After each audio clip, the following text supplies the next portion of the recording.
इसकी ना जात का पता है ना इसके बाप का पता है। किस तरीके से उनके जात का पता नहीं, उनके बाप का पता नहीं बयान दे रहे हैं, इसके ऊपर कोई कार्रवाई होगी क्या? कोई कार्रवाई कर सकती है पुलिस? ये लोग ना यही एक काम करते हैं कि जो बड़ा अगर है नेता चेहरा, जो एक वंचित समाज के लिए हो, तबका हो या कोई भी गिरा तबका लोग के लिए काम कर रहा, आवाज़ उठा रहा, उसको दबाने के लिए क्या करते हैं कि बड़ा चेहरा कोई लोग अटैक करते हैं। आप बताइए, नगीना से जो सांसद हैं रावण जी, चंद्रशेखर, हाँ चंद्रशेखर आज़ाद, रावण बहुत बड़ा नाम है उनका, तो रावण जी को आखिर उन्होंने क्या ऐसा बयान दिया, क्या ऐसा बात की? अगर किसी गरीब आवाम के लिए आवाज़ उठाना है और उठा रहे हैं तो उनको इस तरीके से प्रताड़ित करने के लिए, प्रताड़ित क्यों कर रहे हैं आप समझिए, क्योंकि कल को ना कोई और भी दलित हो, आदिवासी हो, पिछड़ा हो, ये लोग है ना इस तरीक़े से आवाज़ ना उठा पाए, और आवाज़ ना उठाए करके बड़े नेता को टारगेट किया जाता है इन लोग की तरफ से। एकरा हसन को किस तरीक़े से इन लोग ने अपशब्द, जो महिला विरोधी वाला बात किए थे कि तेरे को मुल्ला जो है मुल्ली, तेरे को हम क्या क्या नहीं बना देंगे, तेरे को पंडित बनाएंगे, ऐसा करेंगे वैसा करेंगे, क्या क्या नहीं बोला,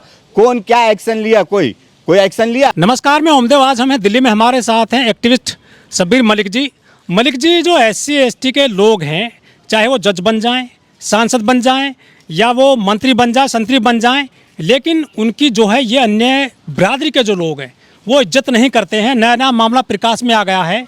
जो करणी सेना के अध्यक्ष हैं सूरजपाल अम्मू, वो करणी सेना को चलाते हैं, और जो सांसद हैं नगीना से, उनका नाम है चंद्रशेखर।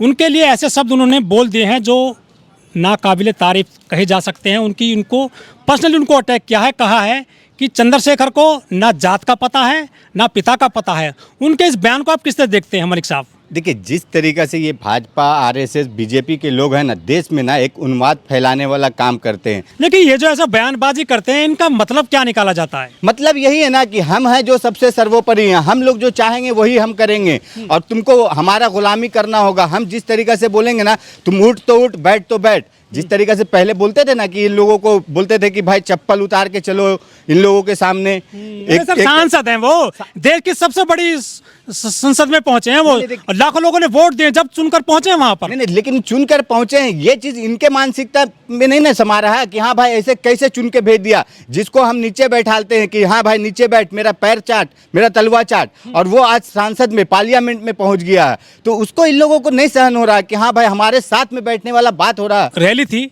बाराबंकी में, तो उन्होंने बयान दे दिया था कि जाओगे अपने पैर पर और आओगे अपने पैर पर नहीं आओगे। इतना जो है ये जान लेने की बात करते हैं, पैर तोड़ने की बात करते हैं एक सांसद की।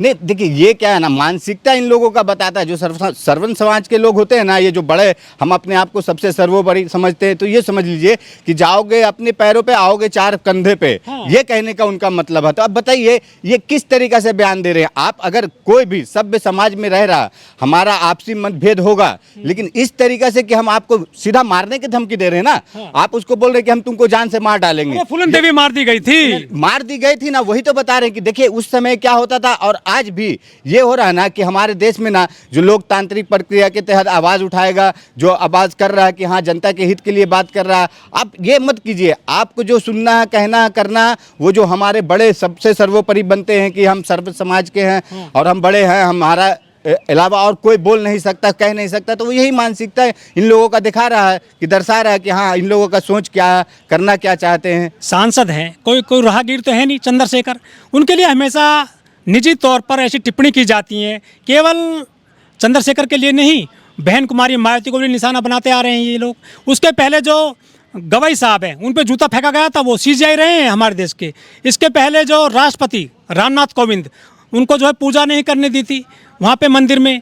और ये जो आदिवासी राष्ट्रपति हैं हमारे देश की, मुर्मू जी, इनको भी जो है पूजा नहीं करने दी थी। मतलब SC ST कोई कितने चाहे ऊंचे पर पहुंच जाए, ऊंचे ओहदे पर, उनको ये मान सम्मान क्यों नहीं देते हैं? नहीं देखिए, मान सम्मान नहीं देने का वजह यही है ना कि अगर आज हम आपको मान सम्मान दे रहे हैं, आपको जनता ने चुन के भेजी है, आप जिस तरीके से जस्टिस CGI का बता रहे हैं कि उनके ऊपर जूता फेंका गया था, आप मुझे बताइए देश के सबसे सर्वोच्च अदालत सुप्रीम कोर्ट, न्यायपालिका, जो पूरी हिंदुस्तान में हर सबसे बड़ा न्याय के लिए मंदिर माना जाता है, न्याय के लिए जाना जाता है। अब सोचिए उनके ऊपर जूता फेंकने के बाद उस बंदे पे क्या कार्रवाई हुई, कुछ हुई क्या? आप हम जान रहे हैं उनको तो क्या सिर्फ इनको आदत पड़ गई है क्या? ये आदत ही है ना, ये लोगों को सब जगह पे, हर जगह पे ये लोग क्या चाहते हैं ना कि देखिए आज इसमें गलती क्या है ना, हम जो बोलते हैं ना एसी एसटी ओबीसी लोग के, इन लोगों का, हम लोगों की भी गलती है।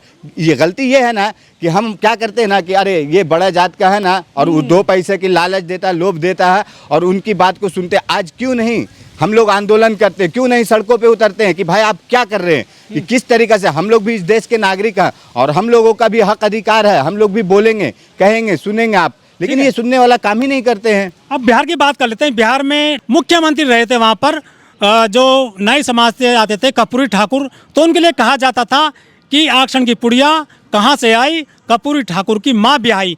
चाहे मुख्यमंत्री बन जाए चाहे मंत्री बन जाए, उनको ये सम्मान नहीं देते हैं। आखिर ऐसा कब तक चलेगा देश में? देखिए जिस तरीके से कर्पूरी ठाकुर जी का आप बता रहे हैं, यही बीजेपी वाले आरएसएस वाले, उन लोगों ने क्या क्या नहीं उनके साथ जुल्म किया। आप बोल रहे हैं ना जो कहावत सुना रहे थे गुड़िया और जहर की पुड़िया वाला बात, तो ये बात समझ लीजिए कि इन लोगों की मानसिकता ये नहीं कि आज बिगड़ी है, आज बदली है। इन लोगों का शुरू से मानसिकता यही है कि कोई भी जो हमारा छोटा समाज के लोग अगर कोई ऐसा कर रहा कुछ, तो उसको हम बढ़ने ही नहीं देंगे। आप सर मुस्लिम समाज से आते हैं और आपके लिए भी नए नए शब्द घड़ दिए गए हैं। कटमुल्ले कहेंगे, राम राम चिल्लाएंगे, मुल्ले काटे जाएंगे, कटवा बोल देते हैं। ये क्या जहर फैलाया जा रहा है एससी एसटी ओबीसी और माइनॉरिटीज के लिए? नहीं देखिए ये है ना, ये चीज़ जो है रहा ना, अब 2014 के बाद से हमारे प्रधानमंत्री नरेंद्र मोदी जी जो देश सबसे बड़े सर्वोपरि अभी नेता बन रहे हैं, विश्व गुरु बनने वाला काम कर रहे हैं। आप ये देखिए ये कटमुल्ला कटवा क्या क्या नहीं बयान दिया जाता है, ये रोड पे देते हैं लोग तो वो बात अलग है, लेकिन पार्लियामेंट में किस तरीके से दानिश अली को ये रमेश विदुरी ने कहा था, क्या हुआ उसके साथ, क्या किए बीजेपी वाले ने, भारतीय जनता पार्टी ने। लेकिन ये लोग क्या करते हैं ना, अब देखिए कटमुल्ला कटवा तो एक पार्लियामेंट में बोला, यहाँ पे आप देख लीजिए किस तरीका से सड़कों पे इस तरीका से होता है कि तू जय श्री राम बोल नहीं तो तेरे को मार देंगे, और मारा गया है। आप देखिए 2014 के बाद कितना मॉब लिंचिंग हुआ। तो क्या एससी एसटी ओबीसी और जो माइनॉरिटीज के सांसद हैं, विधायक हैं, इनकी मॉब लिंचिंग करने पर उतारू हो गए ये लोग? ऑलरेडी हो रहा है ना, देखिए ना आप, ये पार्लियामेंट में देखे थे किस तरीके से। आज आप देखिए ये हमारे सपा की सांसद है, क्या नाम है उसका, चौधरी है कोई, इकरा हसन। क्या सम्मान नहीं होगा एससी एसटी ओबीसी माइनॉरिटीज के सांसदों का? अरे कहाँ है सम्मान, बताइए ना मुझे। ये लोग सिर्फ क्या है ना, भारतीय जनता पार्टी वाले लोग है ना, सबका साथ सबका विकास वाला बात करते हैं, सब बोलते हैं ना एकजुट है हम लोग, बटोगे तो कटोगे, ये सब बयान देते हैं। तो ये किसके लिए बयान देते हैं? ये लोग क्या है ना, ये लोग अपने सर्व समाज को, सर्वन समाज को बताते हैं कि हाँ हम लोग एकजुट रहेंगे, और उसके बाद ये जो एससी एसटी ओबीसी माइनॉरिटी है, इन लोगों के ऊपर हम लोग अपना दबाव डालेंगे। और इन लोग सहन करेंगे ये लोग समाज? देखिए सहन कर रहे हैं समाज, ये कह रहे हैं ना, क्यों कर रहे हैं? क्योंकि हम लोग क्या चाह रहे हैं ना कि देश हमारा टूटे नहीं, बिखरे नहीं।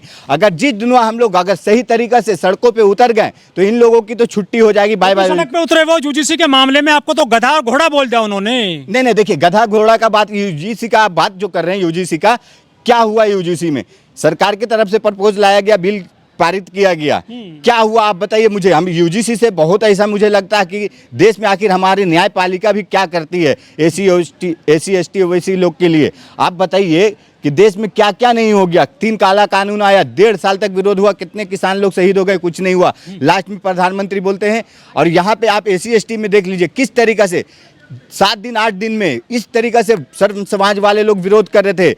मोदी तेरी कब्र खुदेगी, क्या क्या नहीं बोले, पुतला जला, तेली बनिया, उसको क्या क्या नहीं, अब सब तरीके से किए। 7 दिन 8 दिन में कैसे वापस हुआ, उसको सुप्रीम कोर्ट से होल्ड हो गया वो। अब बताइए क्या है, हम 95% लोगों का, 80% लोगों का क्या है इसमें वर्चस्व? हम लोगों का कुछ है? हम लोगों को सिर्फ ना इस तरीके से ना वोट के लिए देखा जाता है, गिना जाता है, और हम लोगों की भी कमी है। हम लोग वोट ये ना जात के ऊपर, धर्म के ऊपर, जात धर्म के ऊपर, मंदिर मस्जिद के ऊपर इस तरीके से देते हैं, और इनको चुन के लेके आते हैं, तो हम लोग को ही ढूंढते हैं ये।